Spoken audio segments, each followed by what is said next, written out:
Hello everyone, welcome to home science Darpan. आप सभी का वेलकम है।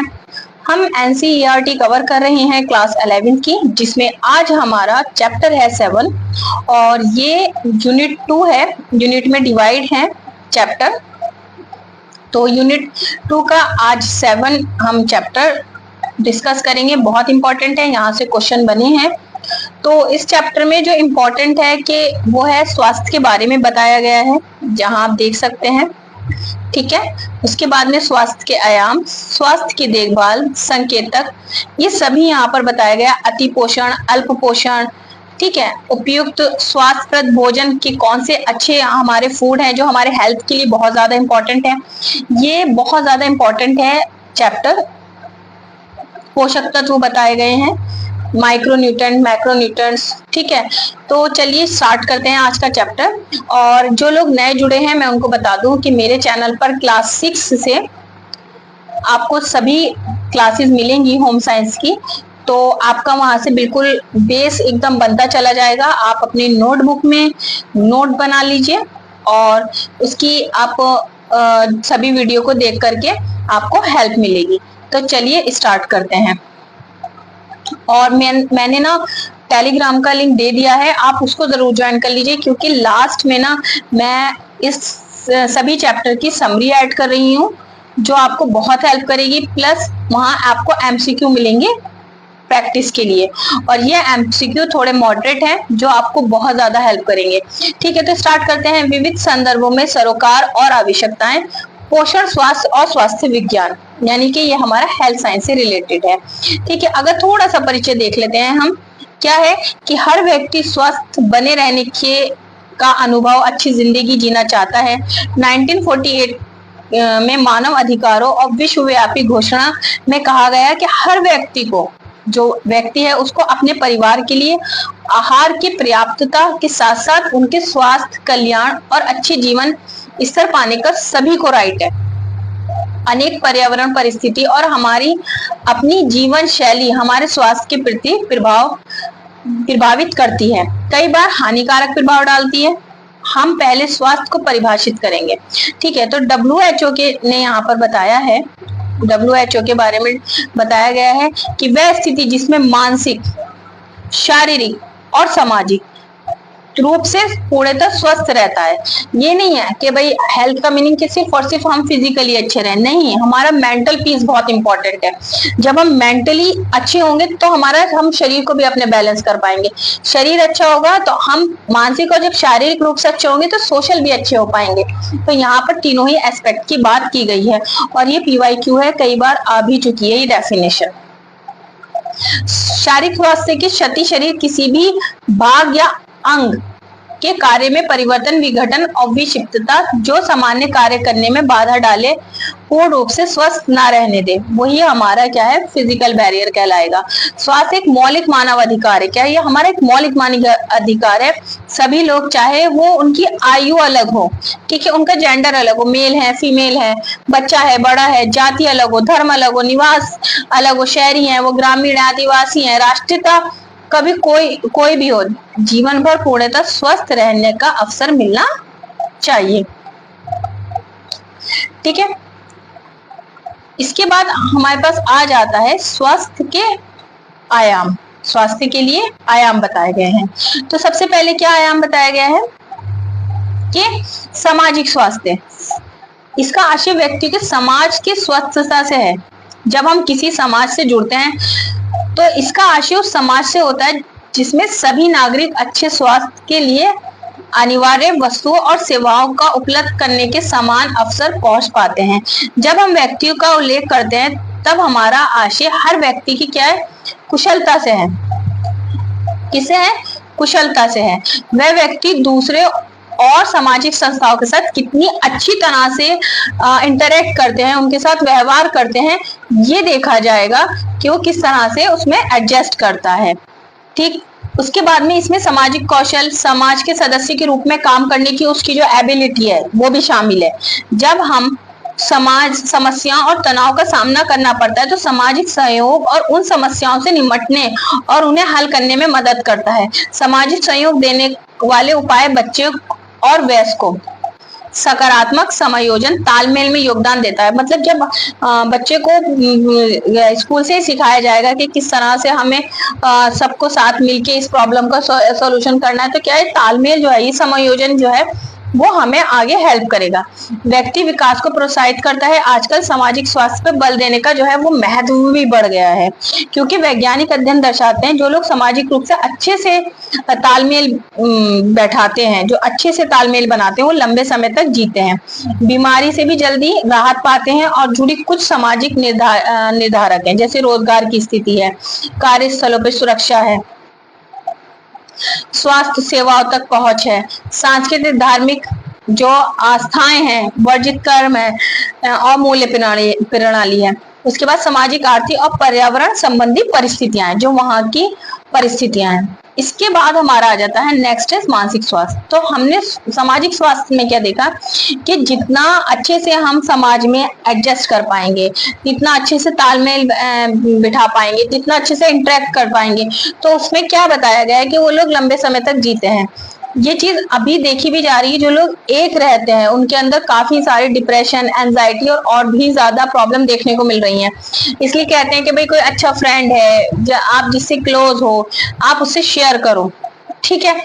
तो ये यहाँ पे भी हमें जोड़कर चलना है, ठीक है। इसका आशय भावनात्मक और मनोवैज्ञानिक स्वास्थ्य से है। किसका? मानसिक स्वास्थ्य का, जो हमारा मेंटल हेल्थ है, जो हम सीडीपी में पढ़ते भी हैं, ठीक है। जिस व्यक्ति ने स्वास्थ्य अनुभूति अनुभव किया है, संज्ञानात्मक यानी कि कॉग्निटिव डेवलपमेंट और इमोशनल डेवलपमेंट का उपयोग कर सकते हैं, समाज में सुचारू रूप से कार्य कर सकते हैं, दैनिक सामान्य जरूरतों को पूरा कर सकते हैं, जो कि नीचे दी गई हैं।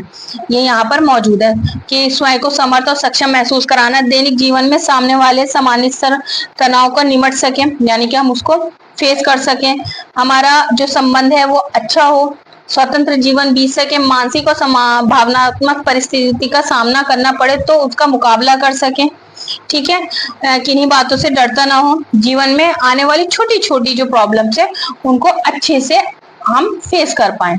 इसके बाद आ जाता है फिजिकल हेल्थ। फिजिकल हेल्थ में क्या है कि स्वास्थ्य के इस पहलू में शारीरिक तंदुरुस्ती, शरीर की क्रियाएं शामिल हैं।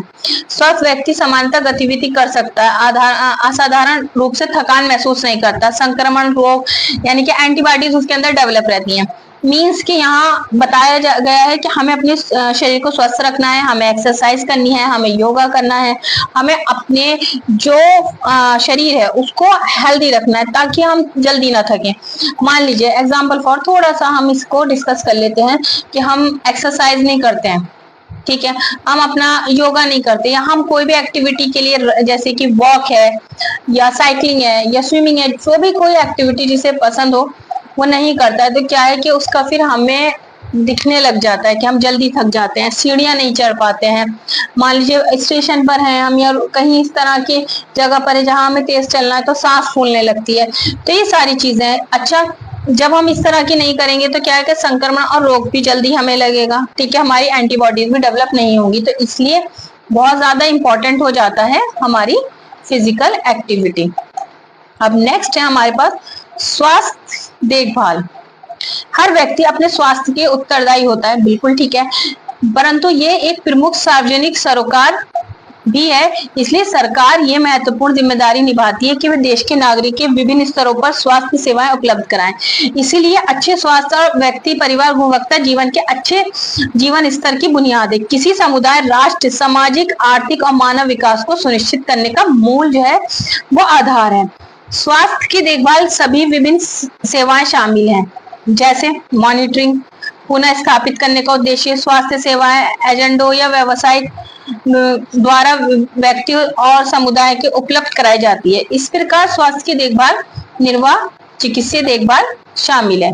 स्वास्थ्य देखभाल सेवाएं 3 स्तरों पर उपलब्ध कराई जाती हैं। सबसे पहले प्राथमिक, दैतिक और तैतिक, यानी कि फर्स्ट, सेकंड और थर्ड, ठीक है। एक उदाहरण से स्पष्ट हो जाता है कि किसी गांव में किसी गांव में प्राथमिक स्वास्थ्य केंद्र प्राथमिक देखभाल उपलब्ध कराता है, जबकि जिला अस्पताल में क्या है कि सेकेंडरी होता है। दिल्ली के अखिल भारतीय यानी कि एम्स में हमारा जो है वो थर्ड होता है, देखभाल उपलब्ध कराता है। तो द्वितीय देखभाल कराने वाले अस्पताल के जो रोगियों को भेजा जाता है। देखिए फर्स्ट क्या बताया गया, इन्होंने फर्स्ट यहाँ पे बताया है कि किसी गांव में, यहाँ मैं लिख देती हूँ, किसी गांव में जो प्राथमिक स्वास्थ्य केंद्र होते हैं, जो प्राथमिक स्वास्थ्य केंद्र है, वो हमारा इन्होंने फर्स्ट पे बताया।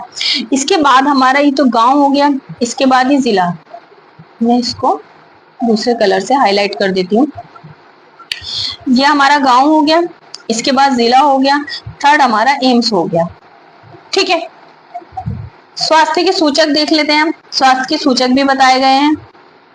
वो क्या है कि स्वास्थ्य के अनेक आयाम है, इसके कई डायमेंशन हैं। सबसे पहले क्या है कि कई कारकों के द्वारा प्रभावित होता है, इसलिए स्वास्थ्य आकलन के लिए कई सूचकों का प्रयोग भी किया जाता है, जैसे कि मृत्यु दर, बीमारी, अशक्त दर, पोषण स्तर, स्वास्थ्य देखभाल, उपयोग, परिवेश, स्वास्थ्य निजी जीवन और जीवन गुणवत्ता सूचक शामिल है। अब देख लेते हैं पोषण और स्वास्थ्य। पोषण और स्वास्थ्य के बीच में क्या है कि घनिष्ठ संबंध है। सबके लिए स्वास्थ्य विश्वव्यापी अभियान में पोषण को बढ़ावा देने का एक प्रमुख घटक है। क्या है कि स्वास्थ्य क्या है कि पोषण को बढ़ावा देने के लिए, उसको आगे बढ़ाने के लिए प्रमुख घटक है। पोषण का संबंध शरीर के अंगों, ऊतकों, संरचना, रख रखाव से है। शरीर की वृद्धि और विकास से भी संबंधित है पोषण के लिए। अच्छे पोषण व्यक्ति को इस योग्य बनाता है कि अच्छे स्वास्थ्य का आनंद ले सके, संक्रमण प्रतिरोध कर सके, यानी कि इसके अंदर एंटीबॉडीज डेवलप हो पाए। ठीक है, उसमें ऊर्जा पर्याप्त हो, इस तरह ये नहीं कि भाई थोड़ा काम किया थक जा रहे हैं, तो हो सकता है कि उसके अंदर एनीमिया हो, आयरन की कमी हो सकता है B12 की कमी हो, अगर ज्यादा घुटनों में दर्द है, हड्डियों में प्रॉब्लम है, तो हो सकता है कि विटामिन D की कमी हो। ठीक है, तो ये सारी चीजें ही हैं।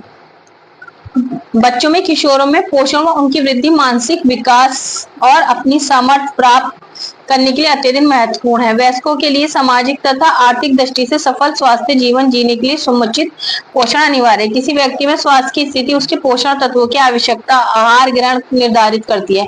बीमारी के दौरान पोषण तत्वों की आवश्यकता बढ़ जाती है, पोषण का ब्रेक डाउन जो है वो अधिक होता है, इसलिए बीमारी और रोग पोषण तत्वों की स्थिति में प्रतिकूल प्रभाव डालते हैं। इसीलिए क्या है कि पोषण मानव जीवन का स्वास्थ्य विकास का मूलभूत स्तंभ बताया गया है।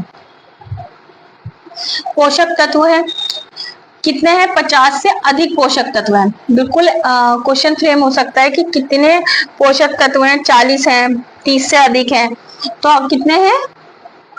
50 से अधिक है। मानव शरीर के लिए अपेक्षित मात्राओं के आधार पर पोषक तत्व मोटे तौर पर वृद्ध पोषण यानी कि माइक्रो और मैक्रो के बारे में यहाँ पर बात की गई है। देखिए, ठीक है, जो मैक्रो है, मैक्रो में क्या है कि हमारा जो फैट है, हमारा प्रोटीन है, कार्बोहाइड्रेट्स है, फाइबर है, ये किसमें? मैक्रो में। और माइक्रो में क्या है कि आयरन है, जिंक है, सेलेनियम है, विटामिन है, ये सब क्या है?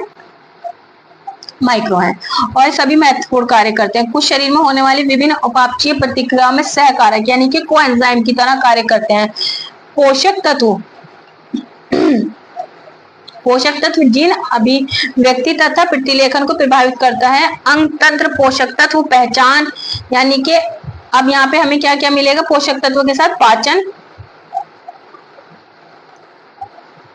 पाचन, अवशोषण, उपापचय, भंडारण, उत्सर्जन, चयापचय, अंतिम उत्पाद के रूप में। यानी कि यहाँ पर हमारा जितना भी है ना, वो हमारा एनाटॉमी लग जाती है। यहाँ पे यहाँ से क्वेश्चन आता है ना कि कहाँ से पाचन शुरू होता है।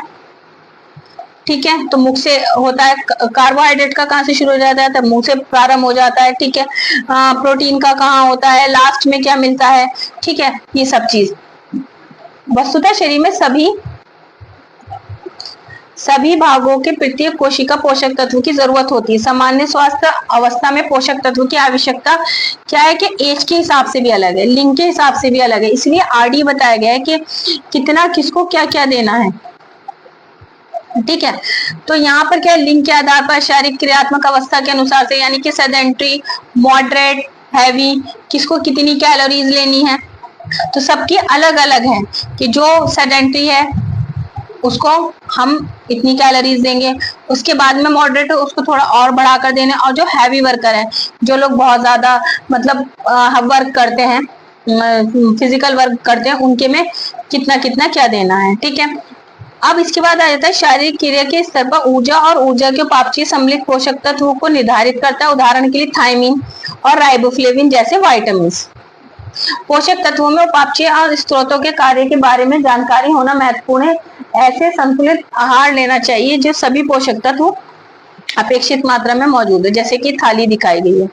अब हमारा इसमें कार्ब्स का पोषण, प्रोटीन का पोषण, फैट का पोषण, विटामिन का पोषण, फाइबर का पोषण, ठीक है। तो सभी चीजें, लेकिन हमारी इंडियन थाली में क्या है कि कार्ब्स का पोषण थोड़ा ज्यादा होता है, कार्ब्स का, और प्रोटीन हमारे लिए बहुत ज्यादा इंपॉर्टेंट हो जाता है। चलिए देखते हैं आगे। तो पोषण विज्ञान जीवन की वृद्धि, विकास और तंदुरुस्ती के लिए बहुत ज्यादा इंपॉर्टेंट है। भोजन और पोषण तत्वों का पहुंच, उसकी उपलब्धता, उपयोग संबंधित पोषणविद इस क्षेत्र में काम करने वाले पेशेवर असंख्य पहलुओं पर ध्यान देता है। जैविक और उपापचय पहलू से लेकर रोग की अवस्था क्या होता है, शरीर पोषण कैसे होता है, क्लिनिकल पोषण तक आता है।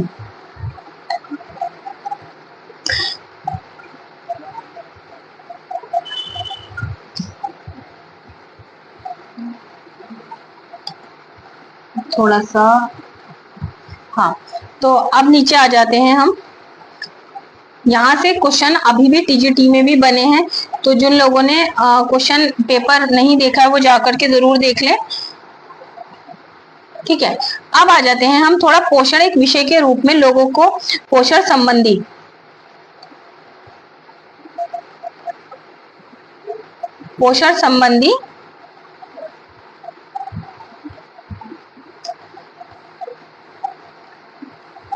संबंधी आवश्यकताओं के बारे में है। तो क्या है कि पोषण संबंधी आवश्यकताओं के बारे में बता रहे हैं हमें। पोषण तत्वों, जन स्वास्थ्य व उनकी पोषण संबंधी समस्याओं का अध्ययन के बारे में बात की गई है। क्या अगर पोषण तत्व की कमी से कौन से प्रॉब्लम हमें देखने को मिल सकती हैं, ठीक है। कैसे, हृदय रोग, मधुमेह, कैंसर, उच्च रक्तचाप यानी कि हाई बीपी रोगों का निवारण भी शामिल है। जब हम जानते हैं कि जब कोई बीमार होता है तब उसकी खाने की इच्छा नहीं होती। कोई व्यक्ति क्या और कितना खाता है केवल रुचि और स्वाद है ही नहीं, बल्कि भोजन की उपलब्धता भोजन सुरक्षा पर भी निर्भर करता है। जैसे ये उपलब्धता, क्रिया क्षमता जो उसकी कार्य क्षमता है, आर्थिक कारक, परिवेश जो उसका परिवेश है, जल, सिंचाई, राष्ट्रीय अंतरराष्ट्रीय स्तरों पर नीतियों से प्रभावित है, जो संस्कृति है, धर्म है, सामाजिक स्थिति है, आस्था है, ठीक। वर्जित कर्म भी हमारे भोजन की विकल्पों और भोजन अंतर्ग्रहण और पोषण की स्थिति को प्रभावित करते हैं। अच्छे स्वास्थ्य और पोषण कैसे सहायक और लाभदायक है, इसको देखते हैं। अपने इर्द गिर्द देखें, जो हमारे आसपास का एटमॉस्फेयर है उसको देखें। हम देखेंगे कि अच्छे स्वास्थ्य वाले लोग प्राय अधिक क्या है, वो खुश रहते हैं, दूसरों से अधिक कार्य कर सकते हैं, माता पिता बच्चों की अच्छे से देखभाल कर सकते हैं। स्वास्थ्य बच्चों के प्राय खुश रहते हैं, जो स्वस्थ होते हैं वो खुश रहते हैं, पढ़ाई के अच्छे परिणाम मिलते हैं। इस प्रकार जब कोई स्वस्थ होता है तब वह अपने के लिए अधिक रचनाशील होता है, सामुदायिक स्तर पर गतिविधियों में सक्रिय रूप से भाग ले सकता है। व्यक्ति भूख और कुपोषण का शिकार है तो उसको स्वास्थ्य अच्छा नहीं होगा और वो ये सब चीज नहीं कर पाएगा, ठीक है। अब इष्टतम पोषणात्मक स्तर महत्वपूर्ण है। देखिए, शरीर का वजन बनाए रखना, पेशी को सुदृढ़ बनाना, उसको ठीक से रखना, अशक्तता को जोखिम को कम करता है, संक्रमण से बचाने के लिए रोग प्रतिरोधक क्षमता यानी कि एंटीबॉडीज, शारीरिक और मानसिक तनाव से निपटने में मदद करता है और उत्पादकता को बेहतर बनाता है। आहार है, इष्टतम पोषण है, अच्छा स्वास्थ्य है, स्वच्छता और स्वास्थ्य है, सेवाएं सुविधाएं तक पहुंचता है, शिक्षा, कौशल और अच्छा पर्यावरण। ये चार्ट इंपॉर्टेंट है, ठीक है। उसके बाद आ जाता है बच्चों की शिक्षा के लिए अच्छे पोषणात्मक स्थिति लाभों के बारे में। ठीक है, अच्छे पोषण सकारात्मक प्रभाव क्या है कि मस्तिष्क पर प्रभाव डालेगा, स्वास्थ्य के सामान्य स्थिति पर और दृष्टि पर। जब मस्तिष्क का विकास होगा तो क्या होगा, कॉग्निटिव डेवलपमेंट को प्रभावित करेगा, याददाश्त अच्छी रहेगी, ध्यान देने की अवधि और उसका जो एकाग्रता है, ठीक, वो अच्छा रहेगा। पर्यावरण के साथ सक्रिय रूप से पारस्परिक क्रिया व अनुपस्थिति की कमी और फेल होने की स्कूल की पढ़ाई के बीच में छोड़ देना, जोखिम कम करना। दृष्टि में दृष्टिहीनता, जोखिम कम करना, यानी कि विटामिन ए बहुत ज्यादा इंपॉर्टेंट है। ठीक है। कुपोषण क्या है? सामान्य पोषण में किसी भी प्रकार का बदलाव कुपोषण है। जब पोषण तत्व अंतर्ग्रहण शरीर द्वारा अपेक्षित मात्रा में कम या अधिक हो जाए। कुपोषण का मीनिंग ये नहीं है कि हमारे में लेस हो गई क्वांटिटी उसकी, नहीं, अगर हम ऊपर भी ले रहे हैं वो भी कुपोषण में आएगा। जैसा परिणाम क्या है, कुपोषण अतिपोषण के रूप में भी ले सकते हैं और अल्पोषण के रूप में भी ले सकते हैं। पोषक तत्वों का अधिक अंतर्ग्रहण यानी कि सेवन अगर हम ज्यादा करते हैं तो क्या है, वो अतिपोषण है, और अपर्याप्त मात्रा में लेते हैं तो वो अल्पोषण है। किशोरों में कुपोषण अत्यंत महत्वपूर्ण कारण आहार के गलत विकल्प के प्रति अभिरुचि व संयोजन है। अगर देखा जाए तो आज प्रेजेंट टाइम में जिस तरह से फास्ट फूड खाया जा रहा है, इसका सेवन ज्यादा किया जा रहा है, तो क्या है कि बहुत सारी प्रॉब्लम देखने को मिल रही हैं। ओबेसिटी, हार्ट प्रॉब्लम और भी बहुत ज्यादा प्रॉब्लम्स जो है वो देखने को मिल रही हैं। और अगर हम यही चीज अगर कम लेते हैं, अगर हम अपनी डाइट में प्रॉपर चीज नहीं लेते हैं, तो वो हमारा अल्पोषण की साइड हमें ले जाता है। पोषणात्मक स्वस्थता को प्रभावित करने वाले कारक देख लेते हैं। क्या है कि आहार और पोषण तत्वों की सुरक्षा, असुरक्षित सुरक्षा, सबके लिए अच्छा स्वास्थ्य और सुरक्षित पर्यावरण। आहार और पोषक तत्वों की सुरक्षा का अर्थ एक स्वस्थ जीवन जीने के लिए प्रत्येक व्यक्ति की आयु कुछ भी हो, आवश्यकता अनुसार पर्याप्त आहार पोषक तत्व वर्ष भर पाने की पहुंच हो और उन्हें प्राप्त कर सके। मतलब वो पूरे साल उस चीज को जो है, जो उसका एक पोषण स्तर है वो उसको मिल सके। संवेदनशील लोगों की देखभाल, उसमें क्या है कि शिशुओं के मामले में अगर हम देखें तो क्या शिशु सही प्रकार से आहार सही मात्रा में मिलता है, साथ साथ देखभाल भी गर्भवती महिलाओं के मामले में देख लेते हैं। परिवार, समुदाय और यदि कामकाजी लोग हैं उनके बारे में बात की गई है, जिन्हें उन्हें उनकी जरूरत है। जो व्यक्ति बीमार है उसके बारे में, रोग से पीड़ित है उसका आहार, पोषण, उपचार आदि रहित कई तरह के देखभाल और सहायता की जरूरत होती है। सर्वे संतु निराम्या, जब सब स्वस्थ रहें, रोग का निवारण और रोग हो जाने पर उनका इलाज शामिल है। संक्रमण जो रोग हैं उन पे विशेष ध्यान देना चाहिए, क्योंकि उस शरीर के पोषक तत्वों की कमी हो जाती है। देखा गया है कि जब कोई बहुत ज्यादा बीमार होता है तो क्या होता है कि वो सही से खाना नहीं खा पाता है, ठीक है, तो उसका कहीं ना कहीं उसके अंदर उस कई चीजों की कमी देखी जाती है, जिससे स्वास्थ्य के पोषण स्थिति पे बुरा असर पड़ता है। हर नागरिक को एक स्वस्थ और थोड़ी बहुत देखभाल मिलनी चाहिए। स्वास्थ्य एक आधारभूत मानव अधिकार है जो भारत के विशिष्ट छोटे बच्चों के मृत्यु का कारण बनती है। और अतिसार, स्वास्थ्य में संक्रमण, खसरा, मलेरिया, तपेदिक, और अब तो इस तरह का मौसम है कि डेंगू और मलेरिया बहुत ही ज्यादा तेजी से फैलता है, ठीक है। तो सुरक्षित पर्यावरण ये भौतिक, जैविक और रासायनिक पदार्थों सहित पर्यावरण व उन सभी पहलुओं पर क्या है केंद्रित होता है। स्वास्थ्य को प्रभावित कर सकते हैं स्वास्थ्य पेय जल, स्वस्थ भोजन, पर्यावरण प्रदूषण निम्नीकरण, जो रोकथाम है वो शामिल है। स्वास्थ्य के लिए परिवेश का महत्व पर स्वास्थ्य और सिद्धांत स्वास्थ्य के खंड चर्चा की जाएगी।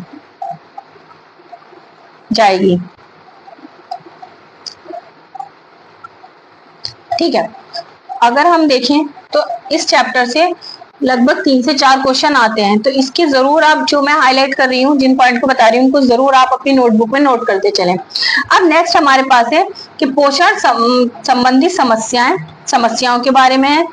और परिणाम होते हैं। जैसे कि क्या है समस्याएं कि गर्भवती महिलाएं में समस्या का शिकार होती हैं, उनमें कम वजन वाले बच्चों को जन्म देती हैं। छोटे बच्चे 3 वर्ष से कम आयु भी है तो उनका वजन कम है, अविकसित है, अल्पोषण की समस्या है। भारत में पैदा होने वाले 1/3 बच्चों को जन्म के समय कम वजन होता है। क्वेश्चन यहाँ से फ्रेम हो जाएगा कि भारत में होने वाले कितने % बच्चों का वजन कम होता है। ठीक है, अर्थात 2,500 ग्राम कम वजन। इसी प्रकार काफी प्रतिशत महिलाओं में कम वजन होता है। पोषण संबंधी प्रॉब्लम देखने को मिलती है। सबसे ज्यादा आयरन डिफिशियंसी, ठीक है, विटामिन ए की कमी, आयोडीन की कमी जिससे घेंगा होता है। तो ये अल्प पोषण जो है नकारात्मक प्रभाव डालते हैं।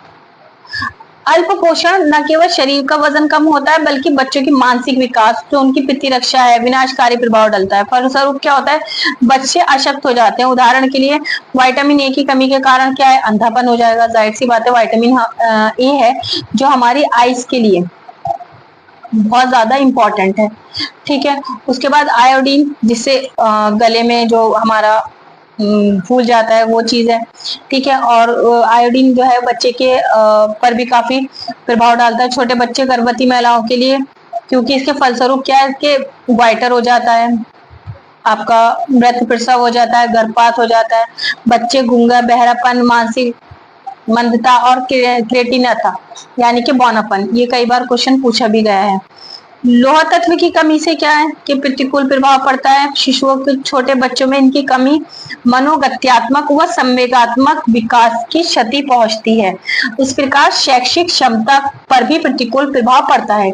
इससे सक्रियता कम हो जाती है। गर्भावस्था के दौरान आयरन की कमी से भ्रूण का विकास को भी प्रभावित होता है।